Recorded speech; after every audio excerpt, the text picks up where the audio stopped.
سلام، امروز میخوام توی این ویدیو دو تا دیگه از گره های مکرمه رو آموزش بدم. گره اولمون گره مدادیه که با هر تعداد نخی میشه این کار رو انجام داد، این گره رو بافتش. ولی من اینجا دو تا رشته نخ رو سر انداختم و از یک طرف این نخمون رو به این سمت ثابت نگه میداریم و اینها رو یکی یکی روش میبافیم. این نخمون نخ ثابته. با این نخ یه حلقه ایجاد میکنیم و از داخل به این صورت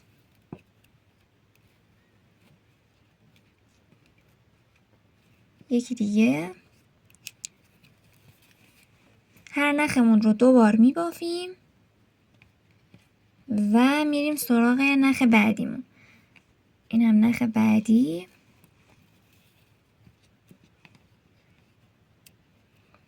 این نخمون تو کل بافتی که انجام میدیم باید ثابت باشه.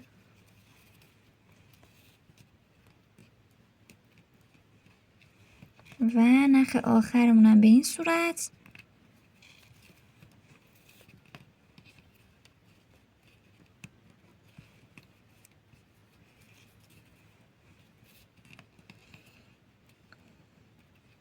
این که به انتهای کار رسید، حالا این نخمون رو به عنوان نخ ثابت در نظر میگیریم و این سه تا رو روش میبافیم.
خب اینم از گره مدادیمون که من همه نخهام رو از این طرف به این سمت بافتم. برای اینکه این مدلش تغییر کنه، این در واقع گره مدادیه. خب ولی همین گره مدادی رو میشه مدل های مختلفی هم انجام داد. مثلا من یه بار نخم رو از این طرف به این سمت ثابت نگه داشتم، رج بعدی یا راه بعدی باز نخ این طرف رو به این سمت ثابت نگه دارم و ببافم. این گره مدادیمون. حالا بریم برای آموزش گره دونه برفی. گره دونه برفی رو معمولا برای پایین پرده ها استفاده میکنن، به این صورت که ببینید این حلقه ای که داریم. خب این نخمون یه حلقه ایجاد میکنیم به این شکل.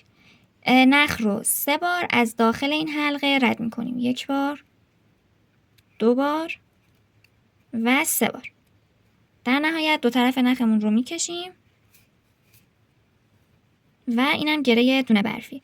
یه نمونه دیگه هم بخوام انجامش بدم.